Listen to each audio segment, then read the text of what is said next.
हमेशा एक डिस्कशन होती रहती थी कि पापा आप जिस लड़के को चुनोगे मैं शादी उनसे ही करूँगी, और मुझे पूरा विश्वास था कि पापा मेरे लिए एक अच्छा लाइफ पार्टनर चुनेंगे। लेकिन पापा ने डिस्कस किया कि लड़का है और मार्केटिंग में है। पहले तो मैं अपसेट हो गई, फिर मेरा लड़ाई स्टार्ट हुआ बाबा से। क्या बात कर रहे हो पापा, आप मेरे लिए मार्केटिंग का लड़का देखे हो?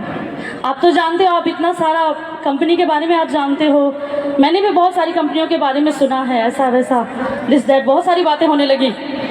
लेकिन जब मैं सर से मिली तो आपको पता ही है सर का ऑरा ही कुछ अलग है। सबसे पहले तो मुझे सर पसंद आए, उसके बाद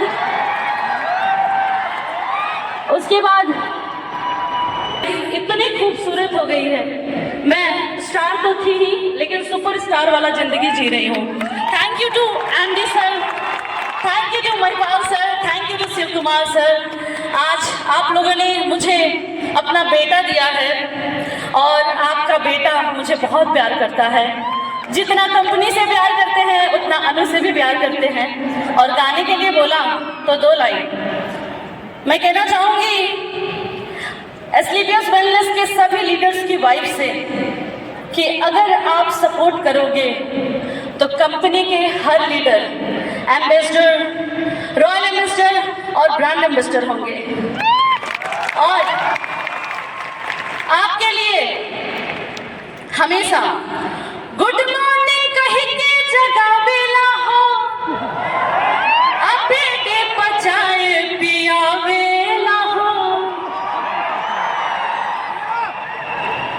किचन में रोटी बनाई ले हम, असंगे संगे सब्जी बनावे ना हो,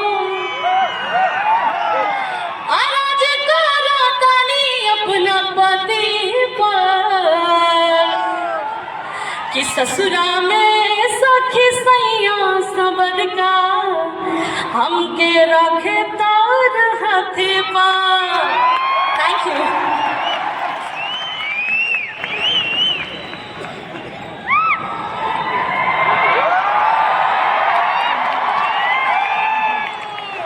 ये तो हो गया कि एस्क्लेपियस से जितने लोग प्यार करते हैं उनके बारे में, लेकिन जो एस्क्लेपियस को छोड़ के गए हैं ना उनके लिए सिर्फ 2 लाइनें।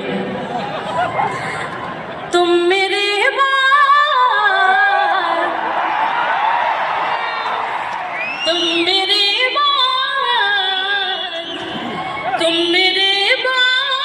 मोहब्बत को तरस जाओगे। Thank you.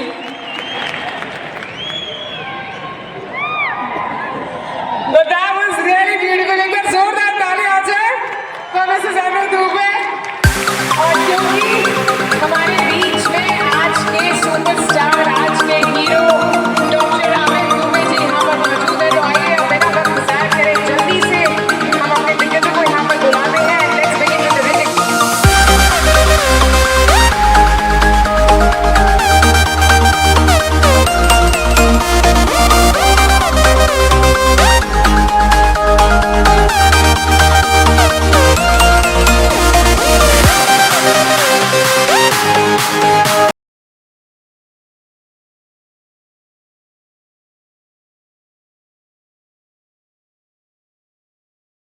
अनु मैम की शादी में कितने लोग मौजूद थे और कितने लोग मौजूद नहीं थे?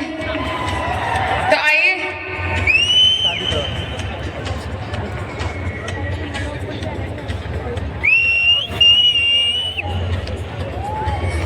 हाँ जी, मैम ने कहा भाई जब मेरी शादी पक्की हुई तो मैं थोड़ी सी कश्मोकश में थी क्योंकि मैं एक मार्केटिंग वाले से शादी कर रही थी। अब मैम शादी कर रही हैं एक रॉयल एम्बेसडर से। यहाँ रॉयल एम्बेसडर है और यहाँ उनकी पूरी रॉयल्टी मौजूद है। So I just request all the baratis, are we ready?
और एमडी सर को तो मैं अपना गार्जियन मानती हूँ, बहुत प्यार करते हैं हम लोग को बच्चों जैसा, हमेशा कुछ ना कुछ बताते रहते हैं क्या करना चाहिए। मुझे भी गाइड करते हैं, बेटा तुम ऐसे करो, ये गाओ, ऐसा होना चाहिए तुम्हारा। लेकिन गाने की बात हुई तो मैं चाहूँगी अगर आप कुछ प्ले कर दे क्रॉके वगैरह, तो मैं ऐसे विदाउट म्यूजिक थोड़ा सा सुना सुना लगता है, लेकिन आप ताली बजाएंगे तो हम गा सकते हैं। ठीक है, 2 लाइन। सुंदर हम बानी के कराल काम बानी सुन। अगर ताली बजाएंगे तो बहुत अच्छा लगेगा, बस ताली बजाना है, दोनों हाथ उठा के मीठा मीठा। 1 2 3 4। सुंदर हम बानी के कराल काम बानी, सुंदर हम बानी के कराल काम बानी, पूरा पटीदारी में नंबर 1 बानी, पूरा पटीदारी में नंबर 1 बानी। ससुर में मिलल मो घरवा 2 ताला, अरे घरवा 2 ताला, केहू के रोब ना सहाला, बलम AWPL में कमाला, हमार के चली उल्टी पाला, बलम हमर AWPL में कमाला। Thank you.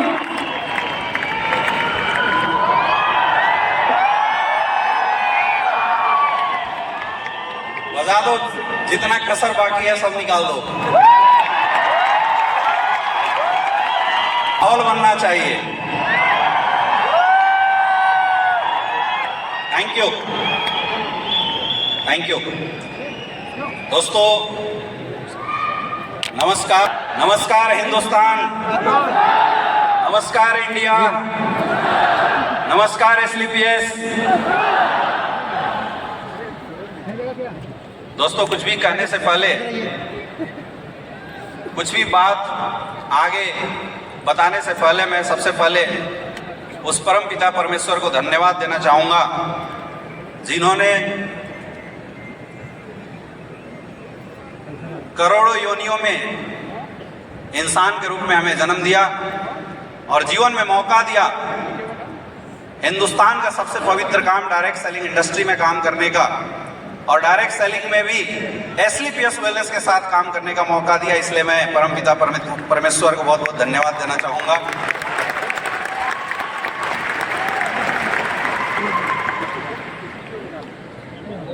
मैं अपने माता पिता को बहुत बहुत धन्यवाद देना चाहूँगा जिन्होंने गरीब परिस्थितियाँ होने के बावजूद भी कभी भी मोरल डाउन नहीं किया और जीवन में हमेशा एक ही चीज़ बताया कि बेटा जहां भी रहना, या तो ओनली 1 रहना या तो नंबर 1 रहना। और मुझे लगता है शायद वो सीख आज यहाँ तक लेके आई है। मैं उनको बहुत बहुत धन्यवाद देना चाहूँगा। ये जो सफ़र आप देख रहे हैं मेरे दोस्त, ये अमित दुबे जो कभी उस भीड़ का कोने का एक हिस्सा हुआ करता था, आज अगर वहां से रॉयल एम्बेसडर तक का अगर सफर पूरा हुआ है, तो इसमें सबसे बड़ा रोल अगर किसी इंसान का है तो उस इंसान का है जिन्होंने ऐसा प्लेटफॉर्म बनाया, जिन्होंने एक ऐसी शानदार प्लेटफॉर्म बनाई जिसने एक साधारण किसान के लड़के को जीरो से उठ के करोड़ों के सफर तक लाके पहुंचा दिया। मैं सबसे ज्यादा धन्यवाद देना चाहूंगा हम सबके महागुरु SLPS वेलनेस के रचयिता, हमारे मार्गदर्शक, हमारे मेंटर्स गुरुदेव संजीव सर का, जिनके मार्गदर्शन की बदौलत कभी गुमराह था मैं, और आज उस गुमनामी से निकल के एक रॉयल एम्बेसडर तक इस सफर को अगर प्राप्त किया मेरे दोस्त, मैं बोलता हूं इसमें हमारा 1% भी कोई रोल नहीं है। मैं तो मात्र करता हूं। आपने गुरुजी नहीं बताया होता, आपने अगर शायद मार्गदर्शक नहीं दिया होता तो शायद इस मुकाम पे नहीं पहुंचे। बहुत बहुत धन्यवाद गुरुदेव, मैं कोटि कोटि प्रणाम करता हूं आपको। मैं धन्यवाद देना चाहूंगा हमारे महागुरु महिपाल सर का, जिनके पल पल के मेंटरशिप, मतलब मैंने जीवन में ऐसा इंसान कभी नहीं देखा आप जीवन में कितना भी फ्रस्ट्रेशन में रहो, कितने भी आपके लाइफ में विकट कंडीशन सिचुएशन आ जाए, अगर गुरुजी ना मिले इनकी फोटो देख लेना, हमेशा मुस्कुराते हुए नजर आती है। आया ना? मैं हमेशा बोलता हूं कि शायद बिरले लोग ऐसे होते हैं, मुझे तो आज तक ऐसे नहीं मिले, जिनके सामने जाने से इंसान का फ्रस्ट्रेशन खत्म हो जाता है। जब हम लोग, याद है कि जब छोटे लेवल पे थे तो कभी परेशान होते थे, तो एक दो बार मैं गलती से गुरुजी के पास पहुंच गया और मैं माइंड में लेके गया इतनी बड़ी समस्या, और वहां पास जाते जाते समस्या कब छोटी हो गई, मुंह से आवाज ही नहीं निकला कि कोई समस्या था। तो गुरुजी का पल पल हाथ रहा है गार्जियन के जैसा। गुरुदेव बहुत बहुत धन्यवाद, क्योंकि आपने जब भी हम गिरे आपने उठाने की कोशिश करी और सफल मार्ग दिशा निर्देश दिया, जिसकी वजह से आज हजारों लोगों की जिंदगी बदल रही है, लाखों लोग जिंदगी बदलने की राह पे आगे बढ़ रहे हैं। बहुत बहुत धन्यवाद गुरुदेव। और सबसे ज्यादा धन्यवाद उस इंसान का, शायद अगर वो इंसान इस इंडस्ट्री में मुझे ना मिले होते तो मैं बीच में ही इस इंडस्ट्री को छोड़ के कहीं जाने वाला था। जिन्होंने न सिर्फ एक मेंटर के जैसा बल्कि एक बड़े भाई जैसा पल पल गाइड किया, जहां जरूरत पड़ी एडवाइस हमें किया। और मैं तो एक चीज शुरू से जानता हूं और मेरे अंदर ये शुरू से ही कॉन्फिडेंस है कि अगर गुरुदेव शिव कुमार सर का हाथ हमारे साथ है तो दुनिया की कोई ताकत हरा नहीं सकता हमें। थैंक यू गुरुदेव, आप हमारे कॉन्फिडेंस हैं, आप हमारे लिए वो प्राउड हैं कि आपका हाथ अगर सर पे बना रहता है, आप दिखो ना दिखो, बस एहसास होता है तो अपन तो झंडा गाड़ देंगे पूरे हिंदुस्तान के अंदर। बहुत बहुत धन्यवाद दोस्तों। माई सेल्फ अमित दुबे और मैं बेसिकली बिलोंग करता हूँ झारखंड से। झारखंड का एक छोटा सा गांव पलामू डिस्ट्रिक्ट के अंदर बसना गांव है, मैं वहीं से बिलोंग करता हूं। जब आज से 10 साल 11 साल पीछे जाके देखते हैं तो ये सफर बड़ा ही अजीब था। आज मैं बड़ा भावुक हूं इस भीड़ को देख के, इस मोमेंट को देखते। जब हम एंट्री कर रहे थे तो मैं ये महसूस कर रहा था कि क्या सोच के शुरुआत करी थी। ये जितने भी फ्रंट लाइन के लीडर्स बैठे हुए हैं, ये लोग जानते हैं कि क्या कंडीशन थी, क्या सिचुएशन थी। मेरा जन्म गांव में हुआ, पिताजी एक किसान थे। घर की इनकम बहुत अच्छी नहीं थी, तो पिताजी बचपन से ही बोलते थे कि बेटा तू बड़ा लड़का है, तेरे ऊपर सबसे ज्यादा जिम्मेवारी है। अब मैं तो परिवार के उलझनों में उलझ के कोई बहुत बड़ा नहीं कर पाया, लेकिन तुझे कुछ बड़ा करना है। अब पिताजी को भी नहीं पता था क्या बड़ा करना है, मुझे भी नहीं पता था। तो मैंने बचपन में ही पूछा कि बड़ा कैसे होता है, तो पिताजी ने बोला बेटा अगर पढ़ने में तू अच्छा निकल जाए तो शायद जीवन में कुछ बड़ा हो सकता है।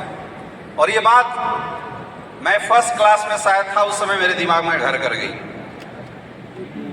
और मैंने दिमाग में ठान लिया कि मुझे अगर इस नर्क भरी लाइफ से, गरीबी भरी लाइफ से बाहर निकलना है तो पढ़ाई बहुत अच्छी करनी पड़ेगी। हाँ, मेरे खानदान के लोग बहुत अच्छे पोजीशन पे थे, मेरे जानने वाले लोग बहुत अच्छे पोजीशन पे थे, लेकिन मैं ये बताना चाहूँगा कि जब इंसान के घर में गरीबी होती है ना मेरे दोस्त, तो अपने भी दूरी बना लेते हैं, और जब पैसा आता है तो दूर के रिश्तेदार भी अपने बनने लग जाते हैं। जैसे ये बातें मैं बहुत बचपन से महसूस कर रहा था और मैं ये सोच रहा था कि मेरे जितने भी दूर के रिश्तेदार हैं मेरे अपने बने। अब उसके लिए उपाय क्या है? अपनी एजुकेशन अच्छी करनी पड़ेगी। तो मैंने पढ़ाई दबा के किया, मैंने अपनी एजुकेशन पे फुल फोकस किया और मेरा रिकॉर्ड था कि पहला क्लास से लेके आज तक मैं जिस क्लास में बैठा हूं कभी सेकंड नहीं आया हूं, हमेशा फर्स्ट डिवीजन से आया हूं, शुरू से लेके। मुझे भी नहीं पता था आगे क्या होगा, क्योंकि एक गरीब परिवार, एक मिडिल क्लास परिवार के बच्चे बचपन से ही 3-4 ऑप्शन मार के चलते हैं ताकि ये ना पड़े तो वो आ जाए, जिंदगी के में मुंह की खानी ना पड़े। ऑप्शन बहुत सारे लेके चलते हैं। इसलिए मैंने एजुकेशन को बहुत स्ट्रॉन्ग किया। 95%, 98% मेरी ऐसी एजुकेशन बहुत अच्छी रही थी। जब 8, 9, 10th क्लास में पहुंचे तो अब चूज करना था कैरियर, क्या चूज करे। मुझे याद है मैं नवोदय विद्यालय से पढ़ा हुआ हूं।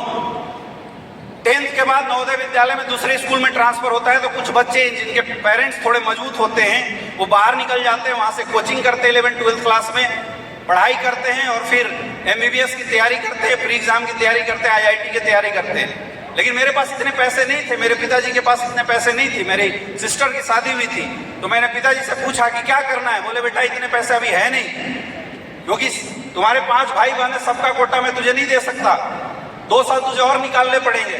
मैं 11th 12th नवोदय विद्यालय में गया और ये सोच के गया कि परिस्थितियों का गुलाम नहीं बनूंगा, जो करना अब यहीं से करेंगे। मैंने अपनी 11th 12th की पढ़ाई करते हुए फर्स्ट अटेम्प्ट में MBBS का एग्जाम क्वालिफाई किया था। जब रिजल्ट आया न्यूज में, पेपर्स में निकले, क्योंकि उस दौर में 2011 की बात कर रहा हूं, 2011-12 में MBBS में सिलेक्शन हो जाना बहुत बड़ी बात होती थी। और मुझे मां सरस्वती का आशीर्वाद था कि मैंने खुद से तैयारी करी और मेरा एग्जाम निकल गया। अब आई एडमिशन की बारी, एडमिशन ले लिया। अब जब पढ़ाई शुरू किया तो आज के डेट में लोग बोलते हैं यार क्या करोगे पैसे का। मेरे दोस्त, अगर पैसा ना होना तो तुम अपने बच्चों को अच्छे से पढ़ा तक नहीं सकते। चाहे कितना भी स्कॉलरशिप हो जाए, किताब कॉपी लेने के लिए तो पैसे चाहिए। हम लोग लाइब्रेरी का सहारा लिया करते थे, लाइब्रेरी में जाते थे, रात रात भर बैठ के सिलेबस निकालते थे, अपने होमवर्क कंप्लीट किया करते थे। ये सिचुएशन थी उस समय। लेकिन पता नहीं क्या था, परमात्मा को कुछ और ही मंजूर था। एक अनजान इंसान के माध्यम से ये डायरेक्ट सेलिंग इंडस्ट्री मेरी लाइफ में आई। अब इसको हम डेस्टिनेशन बोल सकते हैं कि शायद परमात्मा मेरे से करवाना कुछ और चाहता था, मैं रास्ता कुछ और चूज कर लिया था। ये इंडस्ट्री मेरी लाइफ में आई। जब इंसान पहली बार मेरे पास इस इंडस्ट्री का प्लान लेके आया तो मैंने उसे बड़ा लताड़ा था, क्योंकि अपने अंदर ईगो था। पढ़े लिखे लोगों के अंदर एक बहुत बड़ा ईगो होता है कि मैं तो सेटल हूं, मुझे क्या जरूरत है। तो मेरे अंदर भी ऐसा एक ईगो था, मैंने उसको बड़ा लताड़ा। लेकिन चूंकि थोड़ा अपना करीबी था, उसने बताया कि कुछ नहीं करना है, लोगों को केवल जोड़ना है, और एक बार 10,000 का टीम बना दोगे तो 2 लाख रुपए हफ्ता, 8 लाख रुपए महीना फिक्स हो जाएंगे। मैं बच्चा था, गुमराह हो गया, करते ही नेटवर्कर। मुझे लगा यार बात तो सही है, 5 साल में MBBS करेंगे, तब तक लपेट चपेट के वो बताते हैं ना, 1 साल में 10, 10 के 100, फिर 1,000, फिर 10,000। तो 4 साल में मैंने भी कैलकुलेशन लगाया कि 5 साल में इधर MBBS निकलेगा, इधर 10,000 का टीम बनाएंगे, 2 लाख रुपए हफ्ता, 8 लाख रुपए महीना आएगा, मस्त हॉस्पिटल खोलेंगे, अपनी जिंदगी सेट। ये सोच के इस इंडस्ट्री के अंदर आ गया। लेकिन जब मैंने काम करना शुरू किया, लोग हमारे साथ आने शुरू हुए। बहुत सारे लोगों ने बिलीव में लेना शुरू किया, विश्वास करते थे और आने शुरू हुए, टीम बननी शुरू हुई। लेकिन बिना सीखा इंसान कहां तक काम कर सकता है।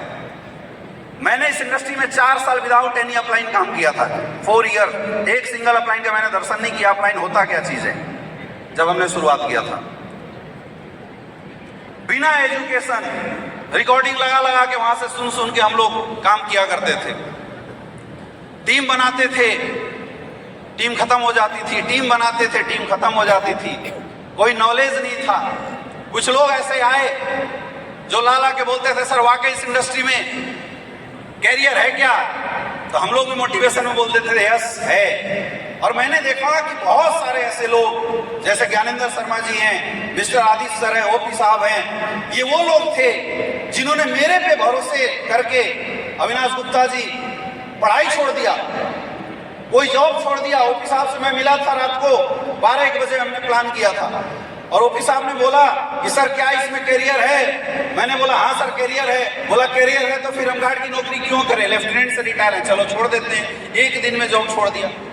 ऐसे बहुत सारे लोग आने लगे जो अपनी नौकरी छोड़ के, अपनी पढ़ाई छोड़ के हमारे साथ फुल टाइम काम करने के लिए तैयार होने लगे। और उस समय मैं उधेड़ में था कि मैं क्या करूं। ये गलती से गलत डिसीजन ले लिया, लक्ष्य कुछ और, डिसीजन कुछ और, परमात्मा कहीं और संकेत कर रहा है। और मुझे लगता है कि काशी के अंदर शायद काशी विश्वनाथ मुझे आदेश देने की कोशिश कर रहे थे कि बेटा तेरा जन्म तेरी और तेरी परिवार की कैरियर के लिए नहीं हुआ, तेरा जन्म समाज की कैरियर बनाने के लिए हुआ है। तुझे डायरेक्ट सेलिंग के अंदर जाना पड़ेगा। और फिर मैंने निर्णय लिया कि अब जो लोग हमारे ऊपर विश्वास कर रहे हैं, भरोसा कर रहे हैं, उनके करियर के साथ मैं खिलवाड़ नहीं कर सकता। और मैंने डिसीजन लिया कि मैं इस इंडस्ट्री को अपना करियर बनाऊंगा। एक भटकाव था मेरी लाइफ में, क्योंकि पढ़ाई करते थे, दिन भर पढ़ाई करो, शाम को बिजनेस जमता नहीं था। तो मैंने एमबीबीएस क्विट किया और मैंने सेकेंडरी कोर्स में एडमिशन लिया, दूसरे कोर्स में एडमिशन लिया और पढ़ाई के साथ बिजनेस की शुरुआत करी, बिजनेस करना शुरू किया। और ये वादा किया था अपने लोगों से कि टेंशन मत लेना, धरती हिल जाए मैं छोड़ के नहीं जाऊंगा और रंग तो बदलेंगे मेरे दोस्त। आज यहाँ बहुत सारे ऐसे लोग हैं जो एग्जाम्पल हैं। 3, 4, 5 साल स्ट्रगल, 4 साल स्ट्रगल करने के बाद जब जीवन में कुछ नहीं हो रहा था, एकाएक मेरे पास शिव कुमार सर का उस समय कॉल आया था और सर ने मेरे से पूछा, सर क्या चल रहा है, चले ना चले? मैं बोला सर बढ़िया चल रहा है। बोला करियर लगाओगे? मैंने बोला लगाऊंगा। बोले लगाओगे तो मैं साथ दूंगा। मैं बोला सर आ जाइए। और वाराणसी के अंदर स्वयं शिव शंकर ने शिव कुमार सर को हमारे पास भेज दिया। क्या गजब का कॉम्बिनेशन है। मेरा कॉन्फिडेंस डबल हो गया और तब से लेके आज तक मैं गुरुजी से एक ही चीज बोलता हूं, सर साथ देना, आग लगा के रख देंगे पूरा हिंदुस्तान के अंदर।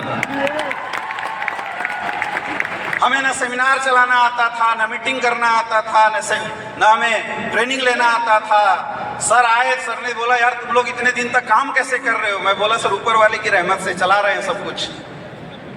मुझे याद है कि जब गुरुजी आए थे बनारस के अंदर तो 80 घाट के बगल में 1500 का किराया का रूम लेके मैं और गुरुजी उस रूम में रहते थे और इस बिजनेस को करते थे। और वो इतना खतरनाक रूम था, एक बार बरसात में हम लोग रात को 2 बजे आए, सोए, सुबह उठ रहे हैं तो हमारे जितने भी सामान थे पानी में तैर रहे हैं, बाढ़ आ गई। इतने खतरनाक थे। वो भी बाढ़ कैसे आई? बाथरूम की तरफ से बाढ़ आ गई। गंगा में उसका निकास था, बाढ़ आया, गंगा जी ने उलट दिया। गुरुजी उठे, बोले यार ये भी दिन आएंगे अमित जी, और आने वाले समय में जब करोड़पति बनेंगे, करोड़ों का मजा लेंगे तो वो भी दिन आएंगे। हम बोले जी गुरुजी। इस तरीके से हम लोगों ने शुरुआत किया। 1.5 साल मेहनत करने के बाद भी ये समझ में नहीं आ रहा था कैरियर बनेगा नहीं बनेगा। अब हम बच्चे थे, गुरुजी तो बड़े थे, गुरुजी रिटायरमेंट ले लिए थे, हम बच्चे थे। मैं बार बार डिमोटिवेट होता था कि सर इधर एमबीबीएस छोड़ दिया। और मजे की बात सुनो, मैंने अपने फैमिली में किसी को नहीं बताया मैं एमबीबीएस छोड़ दिया हूं। तो मेरे घर वाले अंदर अंदर खुश होते कि 5 साल बाद बेटा निकलेगा तो डॉक्टर बन के निकलेगा। इधर मैं लगा हुआ हूँ डायरेक्ट सेलिंग इंडस्ट्री के अंदर, तो मैं कभी कभी अंदर से डरता भी था। गरीब परिवार, घर का इकलौता बेटा, माँ बाप का आशाएं हमारे ऊपर है। फिर जब अपने लोगों की आशाओं को देखता था तो ऐसा लगता था कि यार हारना नहीं बेटा किसी भी तरीके से। तो मैं गुरुजी से बोलता था, गुरुजी क्या प्रॉब्लम है, क्यों नहीं हो रहा है, कैसे नहीं हो रहा है? और तब तक हमारे गुरुदेव महिपाल सर ने किसी शुभ काम का शुरुआत कर दिया था।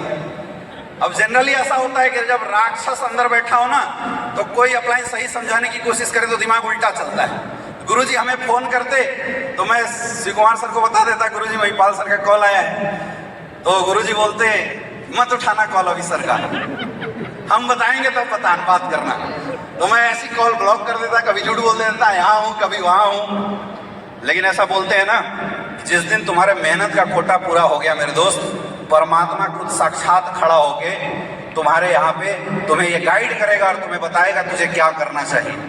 हम लोगों को सद्बुद्धि आई और हमने डिसाइड किया कि आज हिंदुस्तान में 1-2 नहीं, लाखों नेटवर्कर, लाखों डायरेक्ट सेलर सिर्फ इसलिए रोड पे घूम रहे हैं मेहनत करने के बावजूद भी, क्योंकि ये स्ट्रगल सिर्फ अमित दुबे की नहीं है। आज मुझे पता है कि पूरे हिंदुस्तान के अंदर लाखों डायरेक्ट सेलर ऐसे हैं जो एक अच्छे प्लेटफॉर्म ना मिलने की वजह से आज भी स्ट्रगल कर रहे हैं। डेली सुबह घर से बाहर निकलते हैं, दिन भर मेहनत करते हैं, 5-5, 6-6 साल गुजार देते हैं, लेकिन जिंदगी नहीं बदलती। सिर्फ एक ही रीजन, अच्छा प्लेटफॉर्म। हम लोगों ने डिस्कस किया और ऊपर वाले ने भी ऐसा सिग्नल दिया। कई बार ऐसा होता था कि गुरुजी हमसे बिना बताए दिल्ली में आके मीटिंग करते थे। अब डाउनलाइन तो डाउनलाइन होता है, हम लोग साथ में रहते, मुझे पता तो चल जाता था, लेकिन गुरुजी बताते नहीं थे कि मैं मीटिंग करके आया हूँ। तो मैंने अंदर से भाप लिया एक बार। मैंने बोला गुरुजी या तो डिसीजन ले, तो मैं तो चला, क्योंकि उस समय मेरा लगभग पीजी में एडमिशन था और उसके बाद मैं रिसर्च में जाने वाला। मैं बोला चल एमबीबीएस छोड़, इधर तो डॉक्टर बनेंगे कम से कम, कुछ तो काम होगा। तो मैंने बोला गुरुजी आप डिसीजन लीजिए, दुनिया का कोई इंसान साथ देगा नहीं देगा, अमित दुबे साथ देगा, सारा दुनिया हिल जाए मैं आपका साथ नहीं छोड़ूंगा। कमिटमेंट पक्का था। सर ने बोला साथ देगा, मैं बोला 100% साथ दूंगा।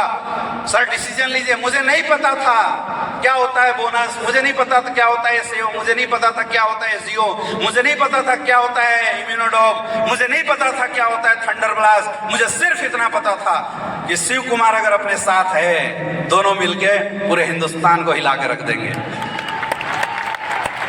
और मेरे दोस्त, उस 1500 के रूम से शुरुआत हुई एसलीपीएस वेलनेस की बनारस के अंदर। हम लोग दोनों लोग महादेव के पास जाते हैं, जल चढ़ा के और आशीर्वाद लेते हैं और सिर्फ एक ही चीज बोलते हैं कि हे विधाता, इस बार एक अच्छा प्लेटफॉर्म है, नियत अच्छी है, प्लेटफॉर्म अच्छा है, इतनी ताकत देना कि अपने लोग जिनको हमने सपने दिखाए उनके सपनों को पूरा कर सके। और मेरे दोस्त, फिर हम लोगों ने काम की शुरुआत करी। उस समय आज जो आप सफर देख रहे हैं, 5-5 करोड़ का चेक, 2.5 करोड़ का चेक, लेकिन जब हम लोगों ने शुरुआत किया था तो एसलीपीएस वेलनेस में अच्छा अचीवमेंट नहीं था। एसलीपीएस वेलनेस में टॉप अचीवमेंट गुरुदेव महिपाल सर का था और वो टोटल अचीवमेंट 25 लाख रुपए का था।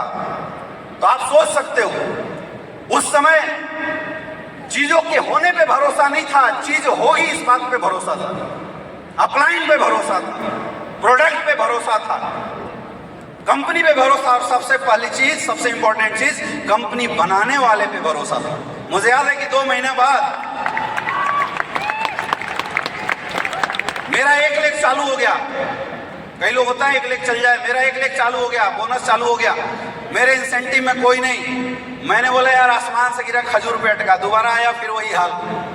लेकिन सर ने बोला विश्वास है ना, मैंने बोला हाँ विश्वास तो है। बोला फिर क्यों टेंशन ले रहा है, जिंदगी निकल गया क्या? मैंने बोला कोई दिक्कत नहीं है सर। मैं बड़ा परेशान था, इधर MBBS छोड़ दिया, इधर पढ़ाई दाव पे लगा दिया, इधर डायरेक्ट सेलिंग में कुछ हो नहीं रहा है। और ऐसे समय पे जब मैं बड़ा फ्रस्ट्रेशन में था, मेरी मुलाकात महिपाल सर ने गुरुदेव संजीव सर से मुझे मिलवाया और वो आधा घंटा का सेशन, मैं बोलता हूँ मेरी जिंदगी का टर्निंग पॉइंट है। आज तक वो काम LLT ने मेरे जीवन में नहीं किया होगा जो काम उस आधे घंटे के सेशन ने किया। बिल्कुल माइंड ओपन कर दिया, दिमाग खोल के रख दिया और मैंने उस दिन समर्पित किया। मैं बोला अब सर बिल्कुल ना अप देखना ना डाउन देखना है, बस फ्रंट देखना है, घोड़े जैसा दोनों साइड में ब्लॉकेज लगाना है और बस चलते जाना है। और मेरे दोस्त, इस सफर की शुरुआत 2016 में एसलीपीएस वेलनेस की शुरुआत वाराणसी से हुई। लोग आने शुरू हुए, लोगों का कारवां आना शुरू हुआ। मुझे याद है कि जब एसलीपीएस वेलनेस में हमने शुरुआत किया था, मैं और गुरुजी, शुरुआत के 1.5 महीना ना मैं सोया ना गुरुदेव शिव कुमार सर सोए थे। और यहाँ जितने भी आज डायमंड एंड अबव लीडर्स दिखाई दे रहे हैं आपको, black diamond and above leaders दिखाई दे रहे हैं, हर एक डायमंड के साथ, हर एक ब्लैक डायमंड के साथ, रॉयल डायमंड, क्राउन डायमंड के साथ हम लोगों ने ग्राउंड में जाके मेहनत किया, घर घर में जाके लोगों के साथ मेहनत किया है। मैं और रवि जी बनारस की गलियों में जाते थे। रवि जी के पास एक बाइक थी और वो ऐसी बाइक थी जिसमें साइलेंसर के अलावा कुछ नहीं बजता था, हॉर्न भी नहीं बजता था, लेकिन वो स्टार्ट होती बुलेट की फुल फील मारती थी। ऐसे बाइक पे बैठ के हम लोग गली गली में जाते थे, लोगों को हेल्थ अवेयरनेस प्रोग्राम करते थे, लोगों को समझाते थे इस इंडस्ट्री के बारे में, लोगों को बताते थे कुछ बड़ा होगा, लोगों को दिखाते थे सपना बड़ा होगा, लोगों को बताते थे आने वाले समय में करोड़ों रुपए कमाएंगे। मेरे दोस्त, कुछ लोगों ने मजाक भी उड़ाया और कुछ लोगों ने साथ दिया। जो मजाक उड़ाया उनका मजाक बन चुका है और जिन्होंने साथ दिया आज वो करोड़पति बन के सामने खड़े हैं। ये फर्क आया है, ये फर्क आया है। उम्र कच्ची थी, लगभग 23 साल की उम्र रही होगी। जब लोगों के बीच में जाते थे, लोग बोलते तेरा दाढ़ी भी नहीं आया है, देख मेरे पक गए, तू अभी शुरुआत किया है, हमने कितने दिन करके छोड़ दिए। लोग समझाते थे, कुछ ताना देते थे, कुछ पुचकार के निकाल देते थे, लेकिन अपनी भी जिद थी। मैंने बोला सफलता तजुर्बे से नहीं, सफलता तो मेहनत से आती है, घिसने से आती है, रगड़ने से आती है। मेरे दोस्त, हमने जब MBBS छोड़ा था तो मेरे बहुत सारे प्रोफेसर, मेरे बहुत सारे दोस्त मेरा मजाक उड़ाने लगे थे। लोग बोलते थे तूने बर्बादी लिख दिया अपना, लोग बोलते थे कि तू और तेरा जीवन में कुछ हो नहीं सकता, तेरे से घटिया डिसीजन किसी का नहीं है, ऐसा लोग बोला करते थे। हम उस समय एक ही चीज सोचते थे, ये डिसीजन लोगों के लिए लिया है और ये ताकत है एसलीपीएस वेलनेस की। आज एसलीपीएस वेलनेस में काम करते हुए लगभग 7.5-8 साल हो रहे हैं। कमाल की बात सुनो, हमने SLPS वेलनेस में शुरुआत भी 1 मई को किया था और ये शो लगभग 10 दिन बाद हो रहा है। एग्जैक्ट 8 साल 9 दिन हो रहे हैं SLPS वेलनेस में हमें काम करते हैं। एग्जैक्ट नवंबर, यही मई का महीना था जब हम लोग शुरुआत किए थे। वो आज भी याद है जब गुरुजी आए थे बनारस के अंदर बिजनेस प्लान लेके, तो हमारे साथ पुराने कुछ फाइटर्स थे। कोई इधर रो रहा है, कोई इधर गा रहा है। आदित्य सर तो गाड़ी उठाया घर भाग गया। कोई चिल्ला रहा है, कोई साथ देने की बात कर रहा है, कोई बोल रहा है अब पता नहीं करियर बनेगा नहीं बनेगा। लेकिन आज बताते हुए खुशी होती है कि जिस बिजनेस की शुरुआत हमने और गुरुजी ने 8 साल पहले अकेले किया था मेरे दोस्त, आज स्टेज पे आपने 100 डायमंड को रिकॉग्नाइज होते हुए देखा होगा। 100 डायमंड, आज 100 डायमंड खड़े हो चुके हैं। और वो लोग जो शुरुआती में हमारे साथ थे, हम लोग दिन भर प्लान करते थे, शाम को अपने रूम में ट्रेनिंग सेशन चलाया करते थे 1 by 1। Awadhesh Narayan sir, Jitendra Maurya ji, Pranav Pandey sir, Krishna ji Banaras की गलियों से भूजा भून भून के लाते थे। हम लोग दिन भर का बोनस चला दो, इंसेंटिव चला दो।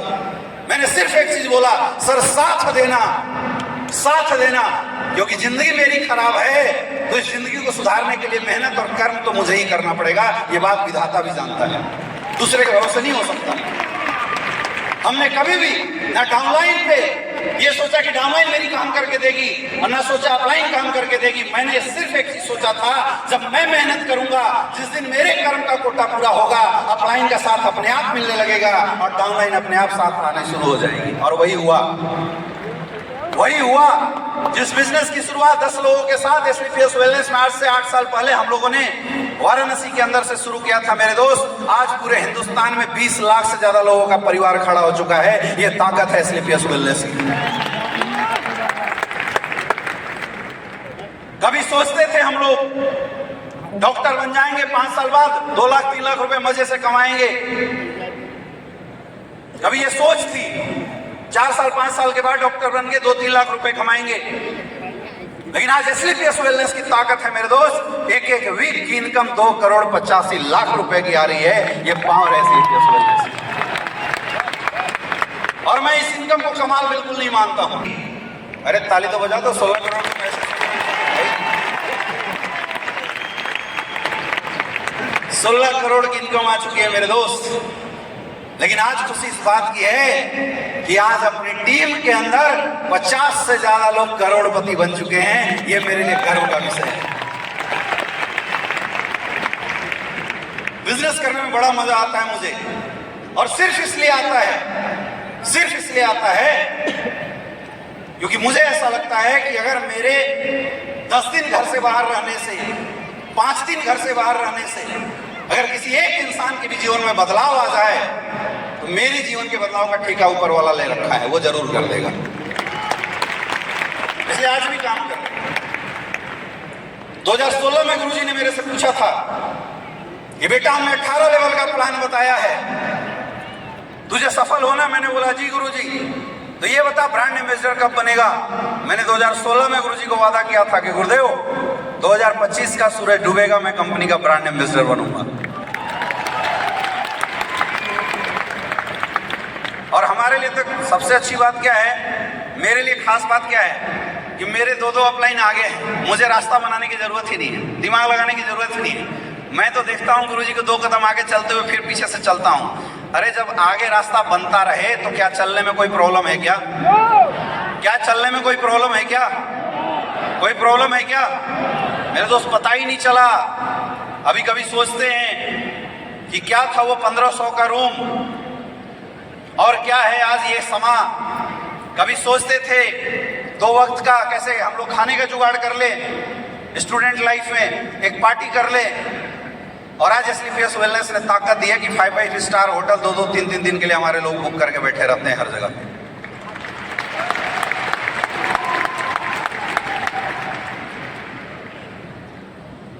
ये सब कुछ हो पाया है मेरे दोस्त। मैं बोलता हूं मैंने कुछ नहीं किया। मैं कभी सोचता हूं क्या क्या हम लोगों ने कमाल कर दिया। मुझे एक ही चीज महसूस होता है, यार हमने कुछ भी नहीं किया। आपने कहानी सुना होगा, मिस्टर अवधेश नारायण सर जैसे लीडर, मिस्टर विकास जी जैसे लीडर, मिस्टर आदित्य सर जैसे लीडर, मिस्टर ज्ञानेंद्र शर्मा जी जैसे लीडर, मिस्टर जितेंद्र मौर्य जी जैसे लीडर, मिस्टर विनोद सोनी जी जैसे leader, mister Om Prakash Narayan sir जैसे लीडर, अंकुर गुप्ता जी जैसे लीडर आज हमारे साथ हैं, मिस्टर अविनाश गुप्ता जी जैसे लीडर आज हमारे साथ हैं, कृष्णा जी जैसे लीडर हमारे साथ हैं, जो एक इशारों पे इंदिरा गांधी स्टेडियम नहीं, जवाहरलाल नेहरू स्टेडियम भरने के लिए भी तैयार रहते हैं। अपने को डर नहीं है। मैं इस चीज का प्राउड फील करता हूं कि परमात्मा ने मुझे हिंदुस्तान के सबसे प्यारी टीम आप लोगों के लिए इस धरती पे जन्म दिया है। जान लगा दूंगा, आप कमी मत छोड़ना। इतना शानदार प्लेटफॉर्म, शानदार एजुकेशन और शानदार रास्ता बना के देंगे। इस हॉल में बैठा है कि एक इंसान करोड़पति बन सकता है अगर उसने इस विश्वास किया। आपको विश्वास करना पड़ेगा। मैंने किया था, सफलता है, आपको भी करना पड़ेगा। कर सकते हैं? कर सकते हो? कर सकते हो? कर सकते हो?